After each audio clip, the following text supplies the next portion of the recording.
صلیبی جنگوں میں شکست نے مغربی دنیا میں اسلام اور مسلمانوں کے خلاف شدید بغض بھر دیا تھا۔ ذلت آمیز شکست کے بعد انتقامی کارروائی کے لیے استعمار نے مسلم علاقوں پر حملے شروع کر دیے، کیونکہ مشرقی اسلامی علاقے مغربی حملوں کو روکنے میں کامیاب رہے۔ اس لیے مغرب نے اپنی انتقامی کارروائی کا نشانہ اندلس کو بنایا۔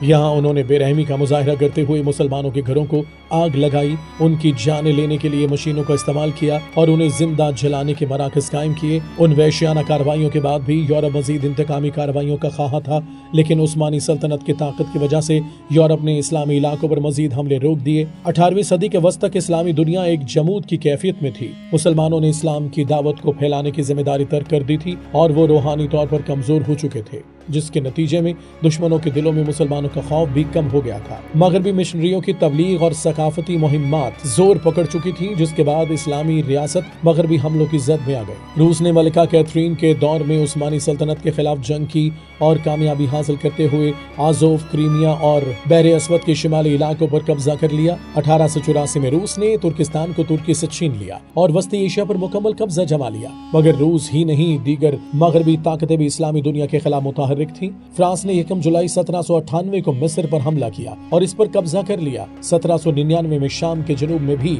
حملہ کیا، جس میں اسے کامیابی حاصل نہ ہو سکی۔ فرانس نے 1830 میں الجزائر پر قبضہ کیا اور 1881 میں تیونس پر بھی چڑھائی کی۔ 1911 میں اٹلی نے طرابلس پر قبضہ کیا، جبکہ 1912 میں فرانس نے مراکش پر قبضہ کر لیا۔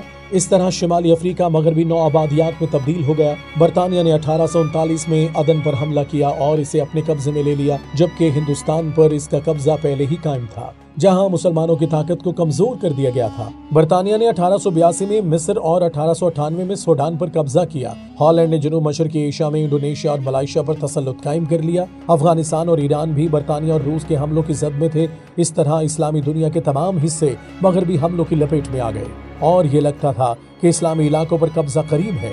مغربی الغار کے خلاف الجزائر، ہندوستان، سوڈان اور سنوسی سمیت متعدد مسلم ممالک نے مزاحمتی تحریکیں شروع کی، جن کا مقصد اسلام کا تحفظ تھا، مگر یہ تمام کوششیں ناکافی ثابت ہوئیں۔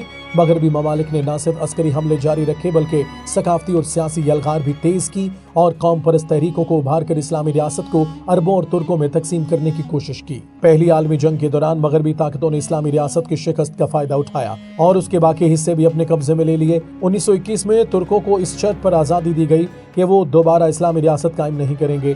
اس طرح خلافت عثمانیہ کا خاتمہ ہوا اور مغربی طاقتوں نے اسلامی دنیا کو آپس میں تقسیم کر کے فرسودہ مغربی نظام میں جمہوریت نافذ کر دیا۔